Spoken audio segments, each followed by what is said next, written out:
Ձյուն ձմեռ էր։ Կտուրն էլ ձյուներն էի թափունցած։ Քրտնել էի, շորերս հանել ու դեռ բարակ մի շապկանց ձյուներն էի թափունցած։ Հանկարծ մայրս երբ ինձ տեսավ, հագիս բարակ մի շապիկ, ծնկին զարկեց, վայվույ ասավ, ինչ ես արել իմ բալիկ, ուր ես քրտնած շորերդ հանել, կապուտ կել ես, իջիր ցած, բայց ես թափում ձյուները դեռ, ձյունի մեջ էլ քրտնած, չէի ուզում իջնել ցած։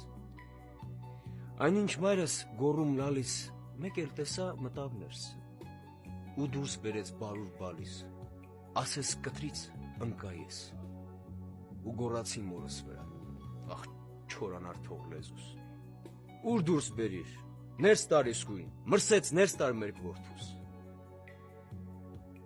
Եվ մայրիկս մոտիկ գալով, պայփայելով իմ որդուն, ախ բալիկ ջան, ասաց լալով, մի բարկանա վրաստու, չէ որ դու էլ իմ բալիկն ես, նրա համար դուրս բերի, որ քեզ տեսնես, ինձ էլ խղճաս, դու էլ իմն ես, ցած արի։